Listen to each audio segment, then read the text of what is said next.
Eu vou.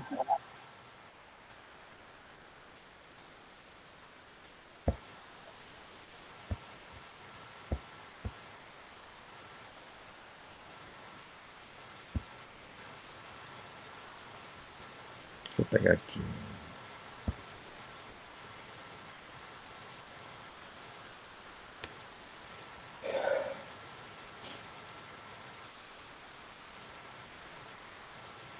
Bom, gente, em primeiro lugar, uma boa noite para todos, né? E espero que, né, todos estejam bem, com saúde, né? E vamos começar aí, não desanime, né? Vocês três são. Todos três são do sétimo semestre, não é isso?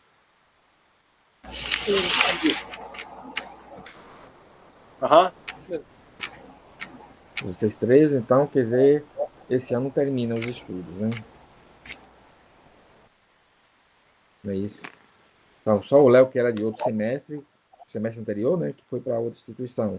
O Matson também ele tá. Ele não foi, não, né? Tá em caminho, pai. Também. Ele mandou uma mensagem hoje no grupo falando. Também foi do nada. Hum. Vamos. Vocês que estão aí, gente, terminando o ano, não adianta mudar para a instituição, o que vai acontecer é atrasar um ano e não vai resolver muita coisa, né? Eu acho que o que mais deve aí, para talvez nesse aspecto aí, vocês, como eu falei para vocês,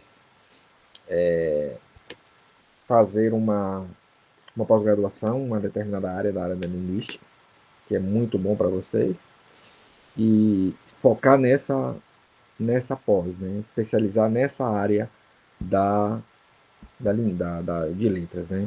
Ou língua portuguesa, ou literatura, ou a parte gramatical, ou a parte sintaxe, ou língua inglesa, né? Ou literatura americana, literatura inglesa, ou coisa desse tipo aí, acho que seria, digamos, ideal, né? Eu já conversei com vocês uma época, quando eu fiz minha graduação, inicialmente, comecei numa instituição forte, né? Foi na Argentina que eu comecei, quando eu voltei ao Brasil, eu senti uma deficiência tremenda, mas terminei. E a deficiência que eu pude suprir foi, né, me dedicando, né, a mim mesmo, né, nos estudos e também fazendo, né, especializações, né, cursos e tal. Né, isso aí me ajudou bastante, isso aí. Porque é o tipo da coisa, se for um canal para você, que vocês têm que ter um título de nível superior. É o profissional, né, que vai fazer. Porque não adianta, você pode ser autodidático, você pode aprender, pode saber tudo, mais do que qualquer colega de vocês que estão estudando a graduação. Mas na hora de comprovar o que você sabe, né? A comprovação é título, não tem jeito. É isso aí que vai te habilitar. Igual eu estava assistindo uma série, né? Uma série que a pessoa entregou um currículo, né, nos Estados Unidos, isso. A pessoa é uma excelente chefe, né? Prática, né? Para arrumar trabalho lá. Aí, foi na cidade grande, né? E começou a deixar currículo. Aí a primeira pergunta foi: onde você fez seu curso de chefe? Onde você terminou seus estudos? Onde você fez os estudos? Ah, eu. Não, eu tenho uma experiência e tal, mas eu não tenho nenhuma formação acadêmica na área. Tipo assim, eu não tenho um título. Aí descartou para entrevista. Aí foi descartando todas esse é restaurante, hein? Tá, os restaurantes não tem eles têm uma outra visão, né? Aí todos os restaurantes, ela foi rejeitado porque ela não tinha titulação nenhuma, né? Então, e sabia cozinhar bem, mas faltou título. Então, é isso aí, é o que serve para vocês. Então, já estão terminando, tem esse semestre, falta vai passar rápido esse ano. Chega um semestre. Ah, vocês, deixa eu fazer uma pergunta para vocês. Como é que ficou a questão da prática de vocês?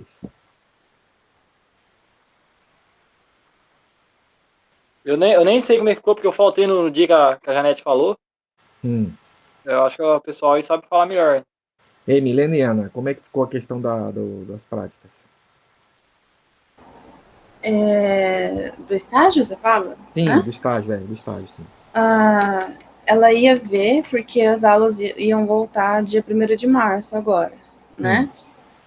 Aí ela ia montar os documentos ainda. Ela conversou com a gente sobre a ementa. Ela mandou a ementa pra gente, ela leu e explicou a ementa pra gente. E falou que tá esperando só mais o Estado voltar pra gente poder realmente, para ela terminar de montar o documento para mandar pra gente pegar aí na escola, né? Uhum, entendi. Então tem que aguardar. Então significa que as coisas estão caminhando para inicial, né? Você vai ter os estágios, né, de vocês, que vocês têm que fazer, porque é o último ano de vocês. Então, possivelmente, se tudo correr bem, acho que até antes de acabar o semestre, a gente vai para a sala de aula aí. Tô doido para a sala de aula, eu imagino, né? Parar com esse negócio assim, um ensino remoto, né? Eu acho que vocês também preferem sala de aula, né? Tem que só ver se o Estado realmente vai voltar. Esse aqui não sabemos. Ele ia voltar agora, esperar um pouco, parece que dia 1º. Se não for dia 1º, vai ser dia 7 ou 8, parece que vai. Porque a prefeitura daqui falou que ia voltar dia 18 Hum, e não voltou até agora. E agora é, vai voltar dia 7, pelo que minha mãe estava falando, que minha mãe que eu trabalha. soube. Mas parece que eu soube que foi uma ordem do governador, né? Parece, né? Também, né? Que ficou pro dia 7. Isso a gente vai ter 7 que ou 8, esperar. né? Acho que é dia 7. Não, mas dia 7. Ué, primeiro não é segunda? Ou é É, terça? primeira e segunda. Então, vai ter que ser dia 8, porque dia 7 cai no domingo. É Não é verdade. isso? Isso. É dia 8. O negócio dia 7 aí. Não. Isso mesmo. Março.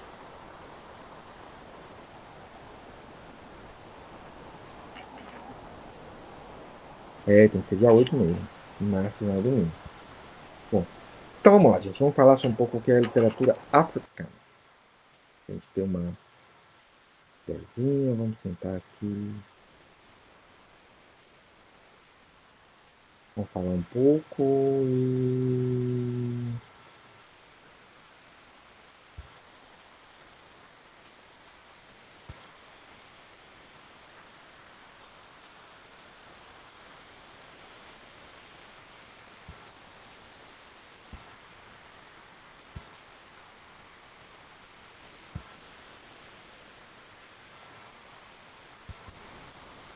Saiu aí?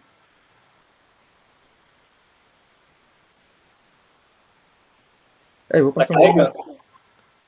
Tá carregando? Apareceu. Então, né, já falamos na aula passada, mas vamos dar uma repassada e algumas coisas. E vamos falar no nome de alguns indivíduos que fazem parte dessa literatura, né? Então, a origem da literatura africana. Como já conversamos em outras aulas, né? Então, a primeira literatura africana foi produzida pelos portugueses no século XV, assim como a primeira literatura brasileira também, né? Na literatura brasileira, na realidade, era a literatura portuguesa, começou com eles, né?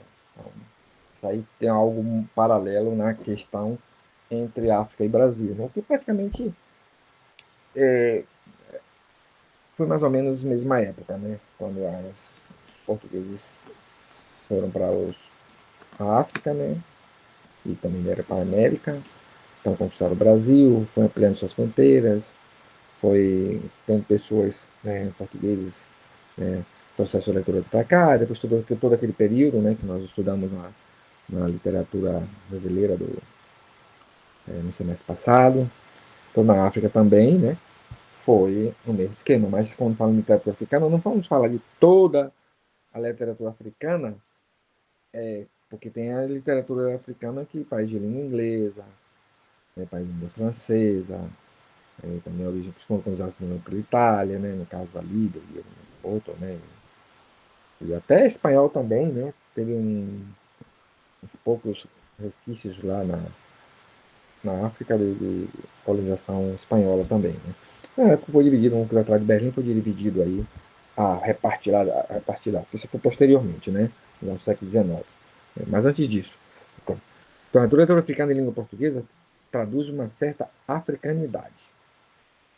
Então, quer dizer, foram neste aspecto ter uma influência mais marcante, essencialmente, devido por quê?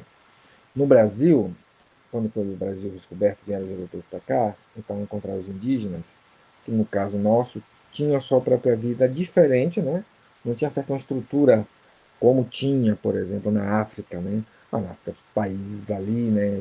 Vamos colocar Egito e outros, mas vamos tirar dentro dessa área, que países também como mais antigos, como a Etiópia, né, que era com Cush, né, que eram os Cushitas, teve o reino da Núbia, ali no Egito, também teve sua influência. Então, vários reinos ali, que são antigos, antes desse período de descobrimento, que já tinham uma certa estrutura, né, que sabe que, como falando para vocês, a história da África, durante muito tempo, foi desprezada, né, umas por questão de preconceito, né, questão de racismo, todas essas coisas, que na época girava todo o eurocentrismo, né? Tudo girava em torno da Europa, então a Europa é considerada o centro do mundo, tudo tinha que ser sobre ótica europeia, toda a visão, tudo, todo o mundo conhecido era tudo baseado no europeu, na cultura, tudo era ele. Então,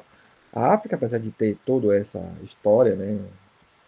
Não sei como vocês, os mais novos, né, começaram a estudar literatura africana, começaram a estudar sobre a história da África, mas eu, por exemplo, na minha época, estudei nada, eu só sabia pouca coisa mesmo de coisa sobre a história da África. Não conhecia nada, praticamente nada. O que nos ensinou foi muito pouco. Então, justamente por essa questão, né? Então, então, a literatura africana, em português, traduz uma certa africanidade. Essa literatura também é chamada de literatura não-africana. Africana, quer dizer, são a literatura contemporânea, somente chamada disso aí, o novo desenvolvimento da literatura africana. O do ensino oficial e formalizado na África, a liberdade de expressão. Isso aí tudo se deu, né, principalmente com a independência dos países africanos. Mas mesmo antes da independência já havia literatura, né? Mas, então, a literatura colonial.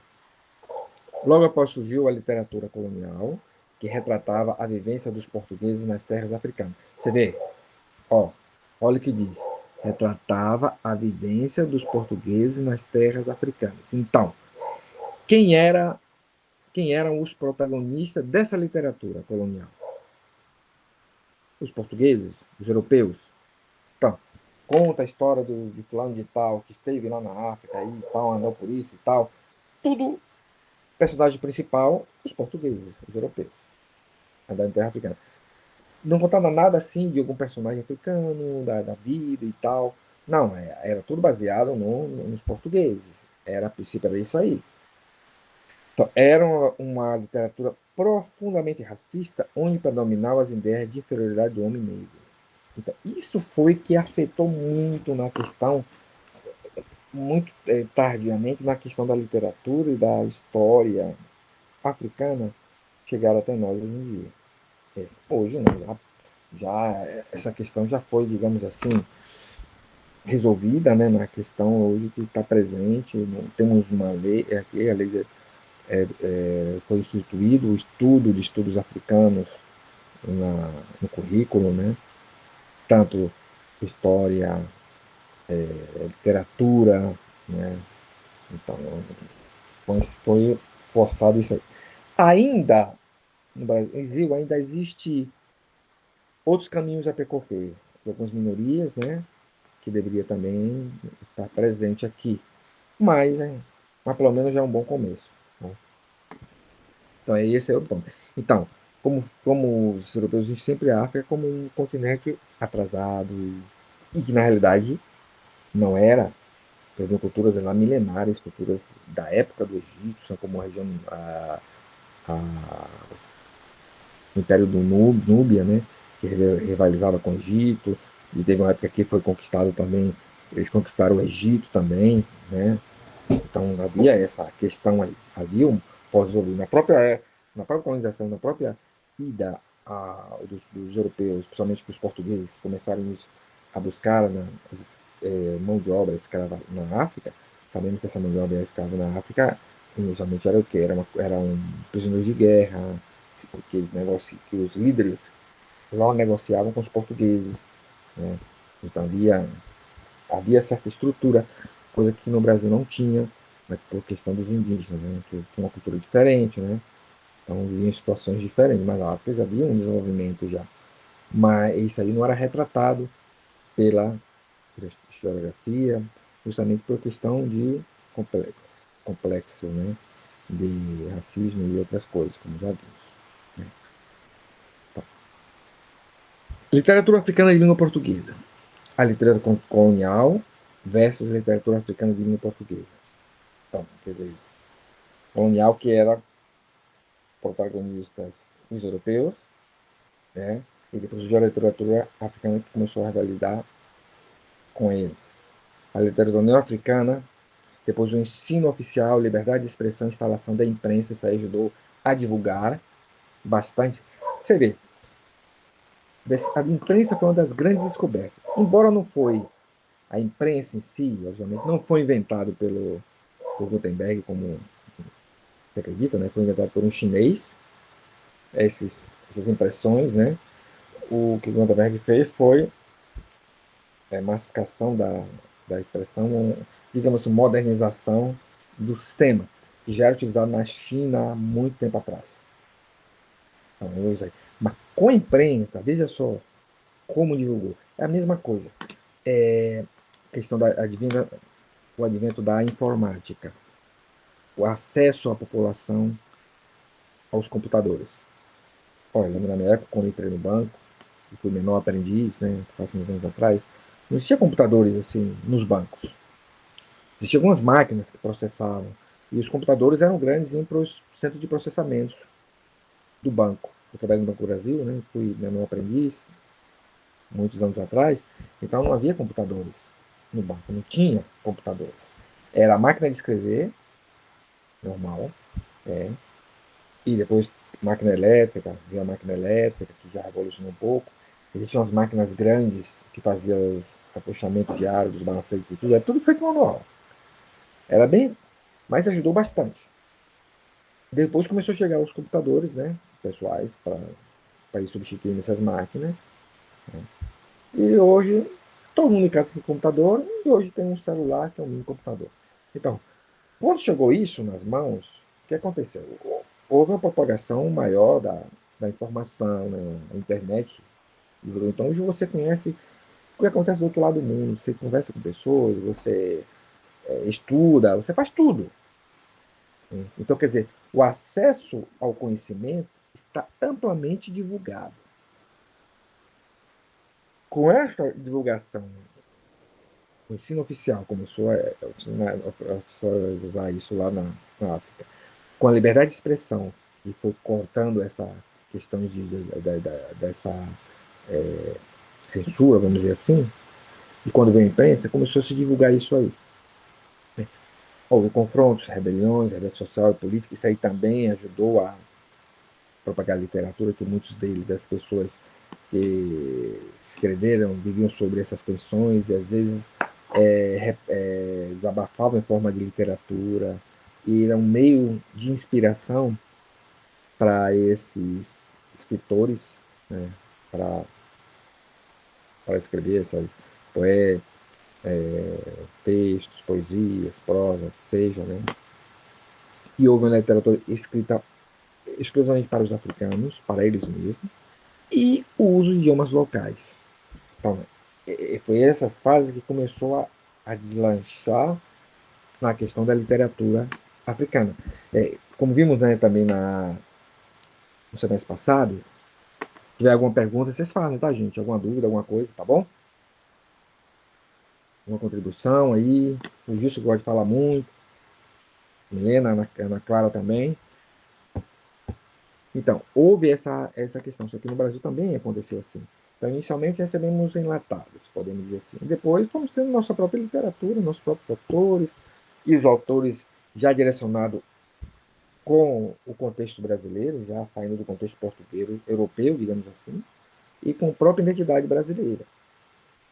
Mas inicialmente foi tudo com identidade europeia, depois foi uma adaptação lá e aqui, e depois netamente brasileira. Mas vamos dizer, quer dizer que essa identidade, no caso europeia, sumiu? Não. Continua marcante ainda. Mas só que hoje com identidade totalmente brasileira. Hoje, iniciativa, hoje vemos toda essa questão. Mas agora também, né, por outro lado, com essa questão que eu falei da informática e tudo isso aí, também, e do acesso a informações e devido a essa globalização, pegamos de volta muita coisa enlatada. Hoje temos, né, no nosso país, antigamente havia pouca influência de língua estrangeira, inglesa, né? Havia pouca, né? Na realidade, o Brasil tinha muita influência de língua francesa, era muito comum aqui. Né? Hoje não, hoje é inglês, né, que tá. Então você vê muitas expressões em inglês se usam no dia a dia, então usa palavras aportuguesam, verbalizam palavras inglesas que não são verbos, são substantivos, adjetivos, e se adapta, né? Mesmo que não esteja no dicionário, e não sabemos se essas palavras algum dia entraram no dicionário, mas no dia a dia é utilizado, né? Então, se usa uma palavra como exemplo, a palavra xerocar, né? É da Xerox. Xerox é uma marca, um substantivo, no caso pessoal, né? É uma marca, de uma marca. Então, na realidade, o exemplo é fotocopiar. Esse é o correto. É o copiar. Fotocopiar, né, realmente, é a expressão correta. Não é xerocar. Mas ficou, sentiram a xerox. Então o pessoal usou muito essa expressão, tirar a xerox. É, mas eu não sei se essa palavra xerocar não deve estar no dicionário, acredito que não. Mas então, essas coisas. Mas quer dizer, uma palavra estrangeira que foi adaptada a um contexto português, um contexto brasileiro, digamos assim. Né? Bom, comunidade lusófona. Conjunto é o quê? É o conjunto de entidades culturais existentes em regiões que partilham o fato de serem falantes do português ou línguas derivadas da língua portuguesa. Então, em 1996, para formalizar os laços culturais, foi constituída a Comunidade de Países de Língua Portuguesa, conhecida como a sigla CPLP.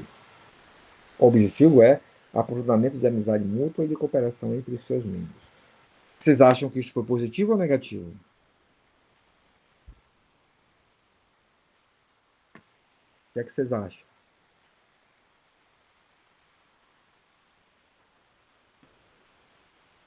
Gente, a opinião de vocês também conta.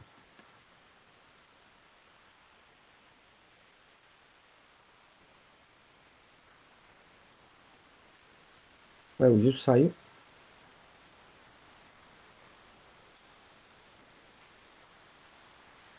Bom, gente, seguinte. Eu lembro que quando eu morei na Argentina, eu fui fazer uma disciplina de língua espanhola, que sofri pra caramba, pensei que era fácil, mas não é tão fácil quando vai estudar a estrutura da língua. Aí tinha uma professora, que ela faz parte da Academia Argentina de Letras. Ela foi professora minha de língua portuguesa.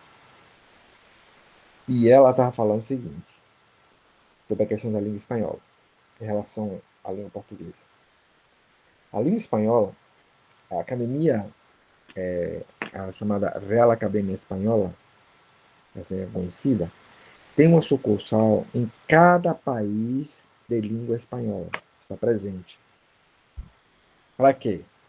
Para manter a coesão, a identidade da língua espanhola, para que aquela língua não ande com caminhos diversos e não saia totalmente da língua espanhola, né? Não saia da língua. Então, para manter essa. Então, eles sempre têm reuniões, reúnem a cada tempo, em um determinado país, né? Mas cada país tem sua academia. Por exemplo, a Argentina tem a Academia Argentina de Letras, né? Mas ela está em perfeita harmonia com a sucursal da Real Academia Espanhola, que está em cada país de língua espanhola. No Brasil, a questão de língua portuguesa não existia isso até antes dessa data aqui. Então, quer dizer, o Brasil tomou um caminho bem diferente dos outros países de língua portuguesa. Os países de língua portuguesa, que têm a língua portuguesa como língua oficial, estavam mais próximos da língua portuguesa de Portugal. O Brasil era o único país em que existia uma disparidade muito grande. Você chega no Brasil, você vai em estados que você nota que o pessoal fala, mas muito diferente. Minas Gerais, por exemplo. Um pessoal estrangeiro chega em Minas Gerais, aprender um Portugal culto, ele chega lá e não vai entender nada do mineiro conversando com ele, principalmente se for no interior. Não vai.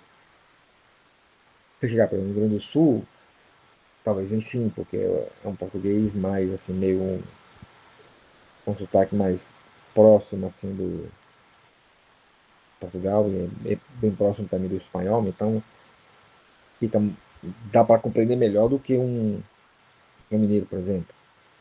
Então, existe essa disparidade. Com essa, em 1996, isso aí ajudou bastante a tentar unificar, e tanto que eles fizeram a questão do acordo, né, ortográfico, um acordo com todos os países para unificar isso, porque existia diferença, gente. Como eu expliquei para vocês. Portugal de Portugal, a palavra fato, que falamos aqui no Brasil, fato, em Portugal se fala facto. E colocava o C, que é o português original, antigo, né? O Brasil simplificou, então diminuiu. Então, isso aí é questão de acentuação, trataram de unificar isso aí, para facilitar, principalmente, né, nas relações diplomáticas, de troca de papéis e tal, né? Existia uma diferença, né? Agora, a questão de usar das palavras sinônimas e tudo, das palavras do vocabulário de cada país, aí vai completamente de acordo com a cultura de cada local, né? Então, tem palavras que usa mais no Portugal que aqui não usa. A mesmo dentro do Brasil, né? Como eu expliquei para vocês, né? A mandioca pode ser chamada de mandioca, macaxeira ou aipim. É a mesma coisa, mas de acordo com cada região vai falar isso aqui. Mas continua sendo mandioca. Porém, em outros países, em outros estados usam o nome, o sinônimo, né? Então, mesma coisa aqui também. Por exemplo, o semáforo. Em maior parte do país vai usar a palavra semáforo. Em Maringá, eu costumo chamar de sinaleiro. É assim, né? O cachorrão que usa aqui, em outro lugar usa cachorro-quente. Né? Aqui também usa a expressão dogão, o dogão pressado e tal, né? Então, isso aí, mas aí a questão a parte da escrita, no caso, e a acentuação, a parte dessa questão aí, era que estavam tentando unificar em todos os países. Então, quer dizer, vai haver uma coisa ortográfica, mas não é só o Brasil vai correr diferente dos outros países. Vai haver uma reunião de todos os países, né, que falam no português. Então, vai a reunião de todos eles e vai ser definido que vai ser dessa forma para todo mundo. Isso ficou excelente. É o que a Espanha, os países espanhóis fizeram há muito tempo atrás. Claro que isso aí vai demorar alguns anos ainda, até que haja uma situação em que uma coesão entre isso aí. Mas já é um bom começo. Então já tem mais de 20 anos isso aí, e o negócio parece estar dando certo, está funcionando. Então, atualmente é constituída por países, estados federais, regiões, territórios, comunidade, origem lusófona de imigrantes. Como já vimos, né? Isso aí, então. Países. Angola, Brasil, Cabo Verde, Guiné-Bissau, Moçambique, Portugal, São Tomé e Príncipe e Timor-Leste. Esses são os países que falam o português. Estado, região e território. Aí tem Bradá, Magarabeli, Damão, Diu, Galiza, Goa e Macau. A Galícia é o idioma próprio, né? Que é o galego, chamado galego português, mas na realidade é muito próximo do português. Acho que o idioma mais próximo do português é esse, mas é galego ainda. Comunidade de origem lusófona: Agura de Benin, Bouges do Sri Lanka, Cristang de Malaca e Topázio das Flores. Comunidade de imigrantes espalhados pelo mundo inteiro. Os imigrantes portugueses estão espalhados, ou brasileiros que falam português, então é isso aí. Né? Essa comunidade é grande. Né? Então,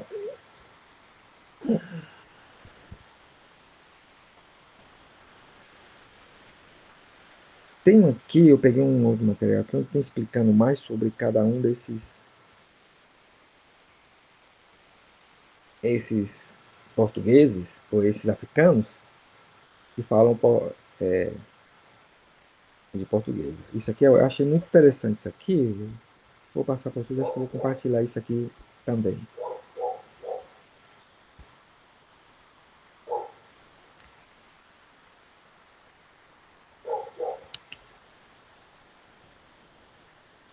Um pouquinho.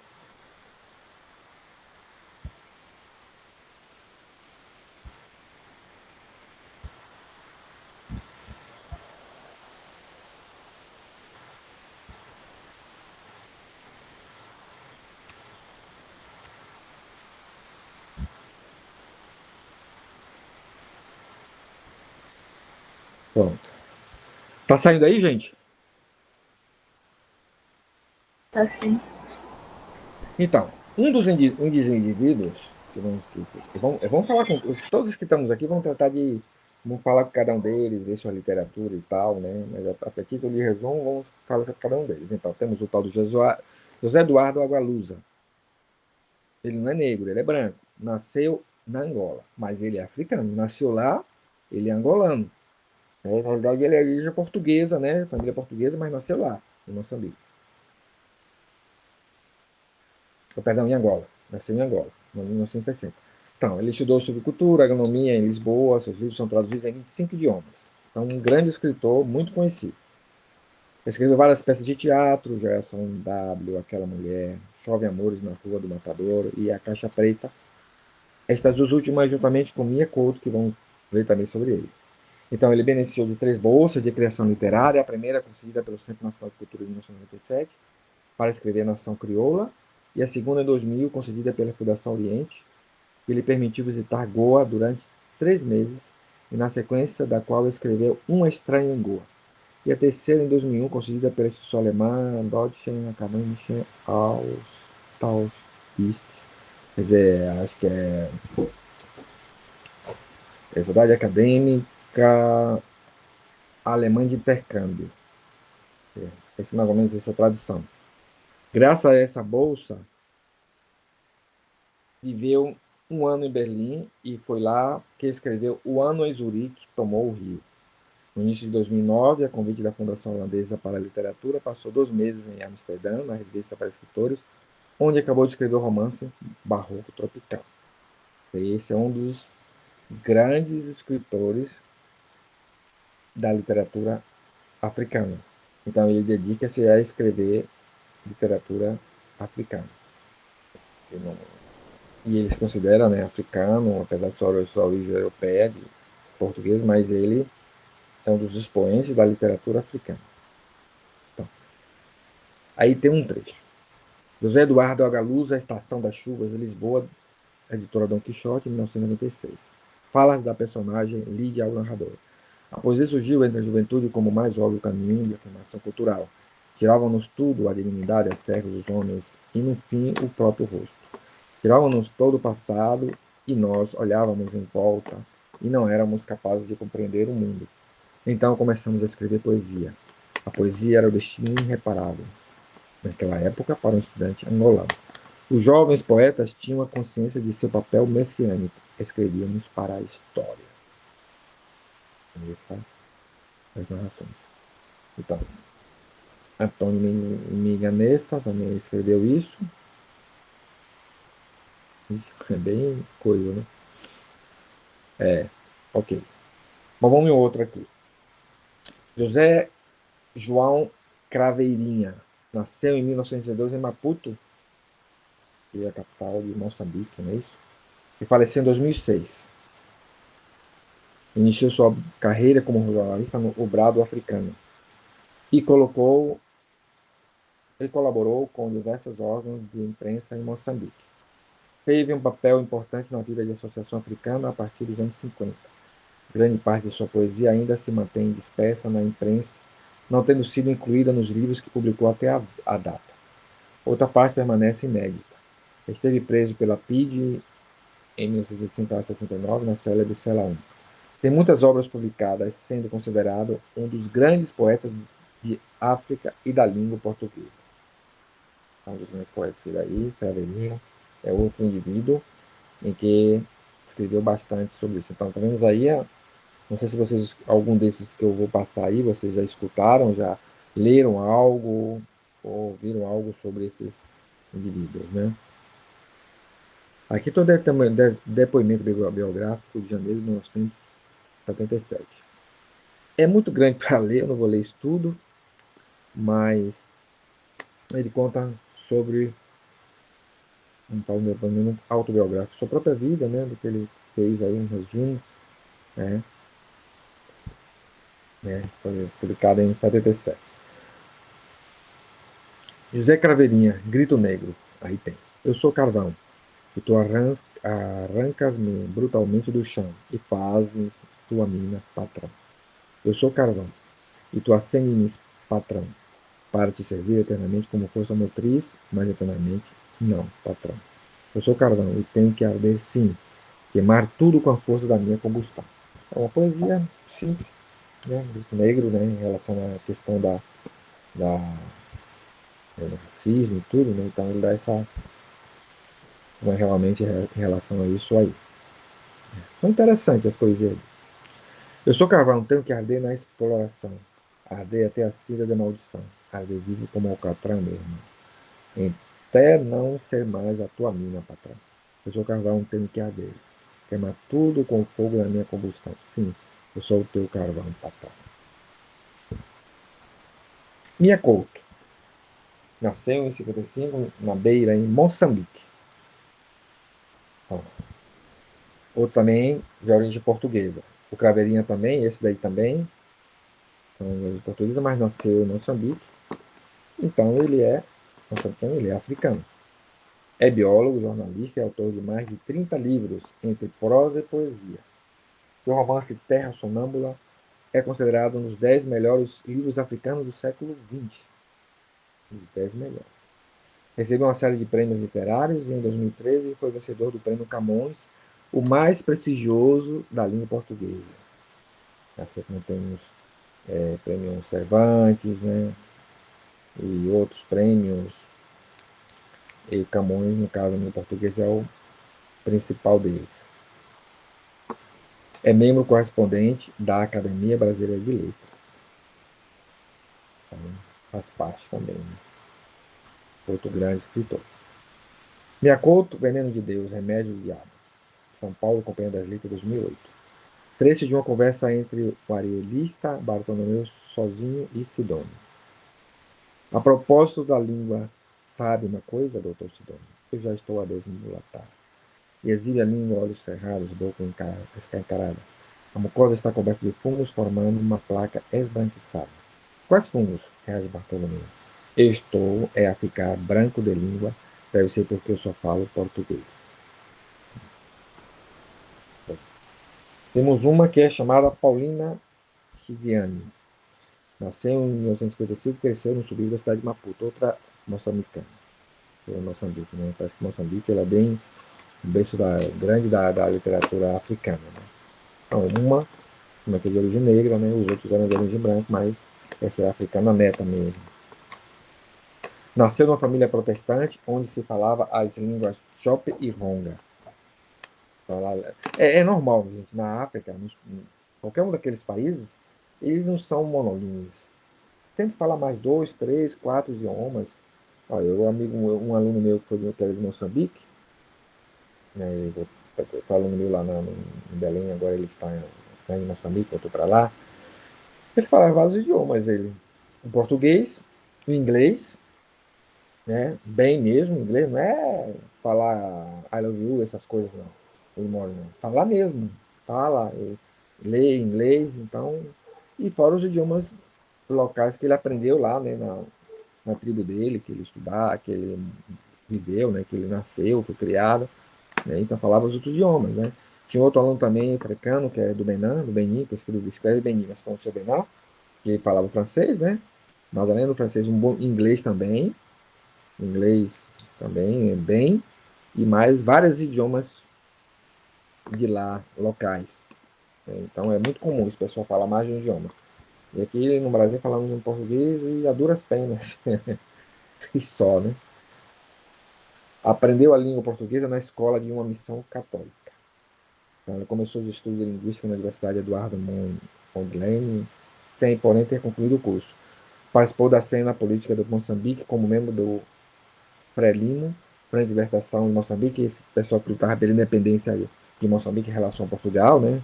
A história fala muito sobre esse Frelimo, no qual militou durante a juventude.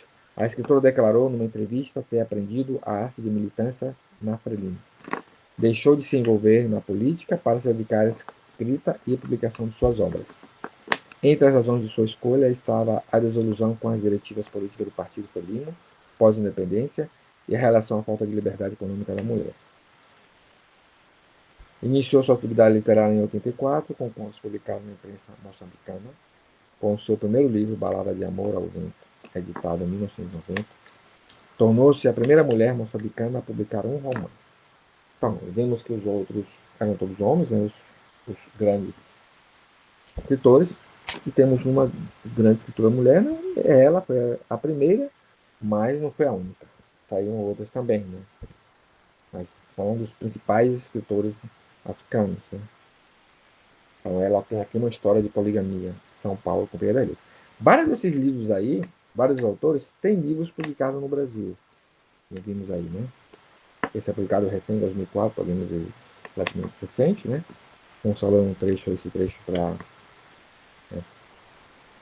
ver um pouquinho aí. Desperta na vã a esperança de receber uma mão cheia de carinho, mas o sol deixou-me partir. Meu amor é fugido como a sombra do sol. Sou uma mulher derrotada, tenho as asas quebradas. Derrotada? Não, nunca combati. Depus as armas, muitos antes de as empunhar, sempre me entreguei nas mãos da vida, do destino. Nunca mexi nenhum dedo para que as coisas corressem de acordo com os meus desejos. Mas será que algum dia tive desejos? Mas minha vida é um rio morto. No meu rio as águas pararam no tempo e aguardam que o destino traga a força ao vento. No meu rio os antepassados não dançam batuques nas noites de lua. Sou um rio sem alma. Não sei se a perdi e nem sei se algum dia tive uma. Sou um ser perdido encerrado na solidão mortal. Meu Deus, ajuda-me a descobrir a alma e a força do meu rio, para fazer a água correr, os moinhos girar, a natureza vibrar, para trazer ao meu leito a luz de todas as estrelas do firmamento e deixar o arco-íris mergulhar-me em toda a sua imensidade. Sou um rio. Os rios contornam todos os obstáculos. Quero libertar a raiva de todos os anos de silêncio. Quero explodir com o vento e trazer de volta o fogo para o meu leito. Hoje quero existir. Achei bonito, né? Muito bonito que ela escreveu. Tem um outro aqui, John Maxwell Coetzee. Nasceu na cidade de Cabo em 1940. Esse aqui vai esperar de origem. Aqui, ó. Não sei se é inglês ou África do Sul, uma coisa assim. Estudou na cidade natal até completar 2 bacharelatos, um em língua inglesa e outro em matemática. No ano passado na Inglaterra, trabalhando como programador de computadores. Olha, na época, 62, 65, cara, mexia com era programador de computador. Na época era usado muita linguagem de máquina, linguagem mais pesada, que hoje usa tudo facilitado para o programador, antigamente era bem difícil. Em 68, ele completou o seu doutoramento em linguística nas línguas germânicas na Universidade de Texas em Austin, com uma tese sobre os primeiros trabalhos de Samuel Beckett. Em 2002, emigrou para a Austrália e ensina na Universidade de Adelaide. A sua carreira literária no campo de ficção começou em 69, mas o seu primeiro livro, Dukesland, só foi publicado na África do Sul em 74. Recebeu vários prêmios e foi o primeiro a receber o Booker Prize por 2 vezes. Primeiro por Lives of Eight Times of Michael Key, em 1933, e por Disgrace, em 1999. Em 2003, recebeu o Nobel de Literatura. Está um africano destacando, mais internacional do que outra coisa. Então, aqui a Espera do Bárbaro, São Paulo, best-seller nos anos 80, traduzido no Brasil. Então, diz assim: há uma época do ano, sabem que os nômades nos visitam para comerciar. Pois bem, visite o mercado então e verifique quem costuma ser roubado no peso das mercadorias, quem costuma ser enganado e maltratado, quem sofre ameaças.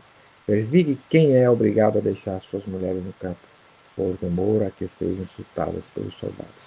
Veja quem são os bêbados jogados nas sarjetas e veja quem os trata a pontapés. Contra esse desprezo pelos bárbaros, esse desprezo que é capaz, o mais humilde é estalajadeiro, o mais pobre camponês é quem me vem debatendo como juiz há 20 anos. Como erradicar os conflitos particularmente, se trata de conflitos fundados em nada, mas substancial, que é a diferença de comportamento à mesa ou a forma particular de suas pálpebras? Então, diz assim. Depois dos pés, começa ali lavar as pernas. Para tanto, ela tem de ficar debaixo da bacia, apoiando-se em meu ombro. Do alto a baixo, corro as mãos por suas pernas, de tornozelo até os joelhos, atrás da frente, apertando-as, acariciando-as, madurando-as. São curtas e robustas. A barriga da perna é forte. Quanto a mim, ante seus olhos cegos, no íntimo calor do quarto, posso me despir sem embaraço, desnudando minhas pernas finas, meu sexo flácido, minha barriga, meu débil peito de velho, a pele avermelhada de minha garganta. É isso aí. Então aí vimos um pouco sobre esses grandes da literatura africana, né? E língua portuguesa. Então, alguns deles são conhecidos. Né? Minha Couto já é conhecido aqui, né? Eu já ouvi falar dele antes de ver essa matéria, já é conhecido. Né? E alguns outros também. Então, o ideal, né, justamente é conhecer um pouco desse contexto aí, que vimos sobre a questão da língua, da literatura africana, né? E que nas próximas aulas vamos tratar de explorar mais sobre cada um desses personagens, né? E aí, gente, algum comentário, algo? Eu achava que Mia Couto era uma mulher. É? Eu achava que Mia Couto era uma mulher. Não é? Então, pois é. Exatamente. Quando viu o nome é Couto, é mulher, mulher, mulher, esperando uma mulher, não. E o nome e é homem. É, e eu tenho uma outra que eu passei aqui, não cita, por exemplo, ó, esse cara, por exemplo, ó, minha conta, Antônio Emílio Leite Couto. De onde tiraram Mia, não sei. Mas todo mundo espera como uma mulher, né? Porque inclusive tem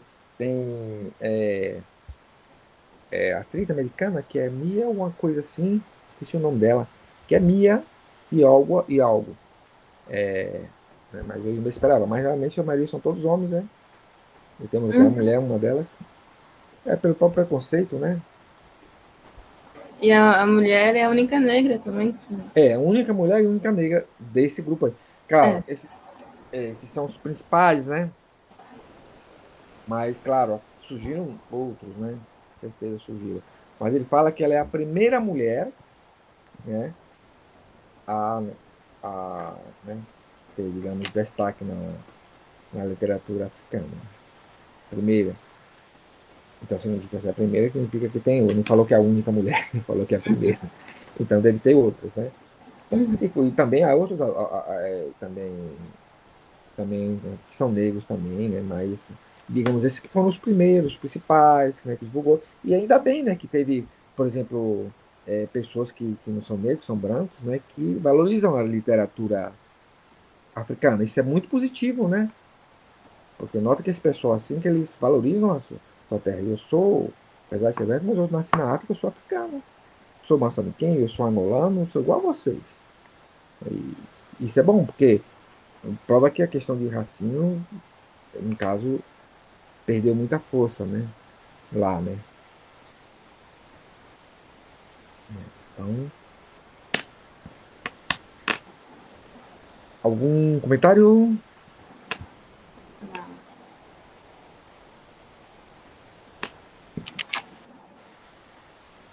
O Gil saiu, né? Caiu a internet dele, deve ter caído. Uhum. Isso é, faz um tempinho já. Ah?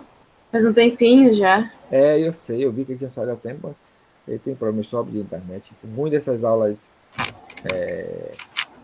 remotas é isso aí. Você depende da internet, né? Se não tem, já era. Mas tá. Tem algum comentário, alguma falar, alguma pergunta, alguma dúvida? Milena ou Ana? Não tem, não. Tudo certinho? Certinho. Então, gente, até a próxima semana, então. Dê tudo certo com vocês aí, tá bom? Com as aulas, com a, como é que fala, o estágio de vocês também, né? E que final do ano aí a gente quer ver vocês aí rolando grau, hein? É o que a gente espera. É, quero falar e apertando muito para um de vocês aí, dando um abraço para um de vocês aí. Obrigada, professor. Boa noite. Olha, gente, Professor. Hã? Boa noite. Uma boa noite para vocês, tá? Tudo de bom, tá?